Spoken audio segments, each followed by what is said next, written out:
The African night was alive with sound. Insects buzzed. Hyenas cackled in the distance, but one sound was out of place. A desperate cry pierced the darkness. It was the roar of a lioness filled with pain and urgency. Something was wrong, very wrong.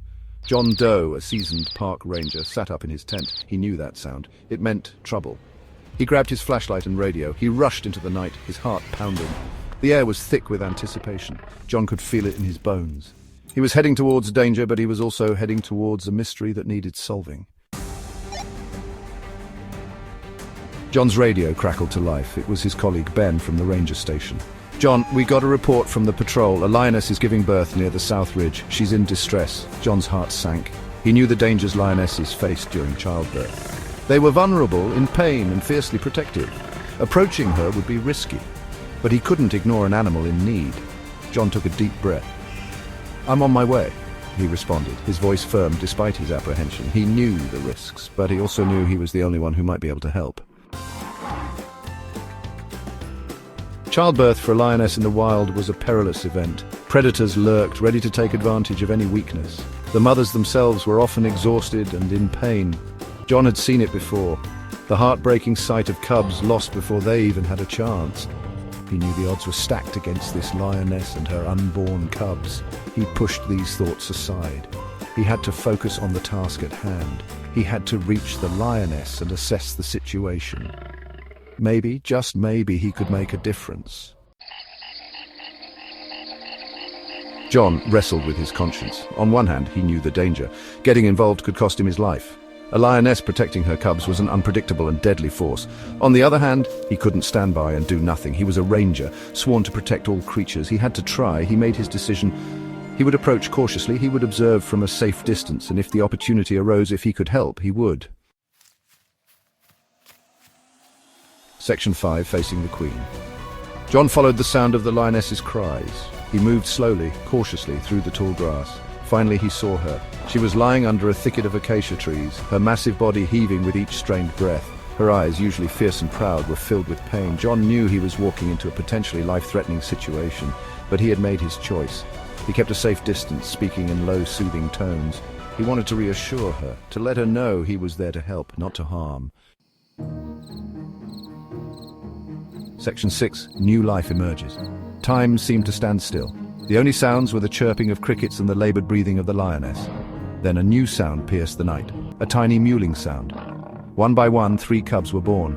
Small, wet, and clinging to life, they were a testament to the lioness's strength and resilience. The danger was far from over, but for now, there was relief. John watched this scene unfold, his heart filled with awe and respect. He had witnessed a miracle of nature, a raw and powerful display of life finding a way. Section 7, an unexpected bond. The lioness, exhausted but invigorated by the arrival of her cubs, looked at John. He expected a snarl, a warning. Instead, her gaze softened. She let out a low rumble, not of aggression, but of something akin to gratitude. John was taken aback. He had never experienced anything like it. It was as if, in that moment, there was an understanding between them, a recognition of their shared experience. He knew he couldn't stay. He had to give the new family space, but he left with a profound sense of connection, a feeling that he would never forget this night. Section 8, a mother's gratitude. Days turned into weeks. John continued his patrols, his thoughts often returning to the lioness and her cubs. He made sure to stay clear of their territory, not wanting to disturb them. One morning, he spotted them near a watering hole. The cubs, now larger and full of energy, were playfully batting at their mother's tail. The lioness looked healthy and strong.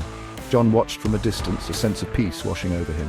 He had made the right decision that night. He had helped save a life and in turn witnessed the incredible bond between a mother and her cubs. Section 9, the white lion cub. As John observed the cubs, something extraordinary caught his eye. One of the cubs was different. Its fur was a startling white, a stark contrast to its siblings' tawny coats. White lions were incredibly rare. They were the stuff of legends, thought by some to be mythical creatures. And here, right before his eyes, was a real-life white lion cub. John couldn't believe his luck.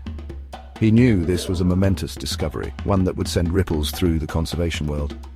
The white cub was a symbol of hope, a reminder of the beauty and wonder that still existed in the wild. Section 10, a bridge between worlds.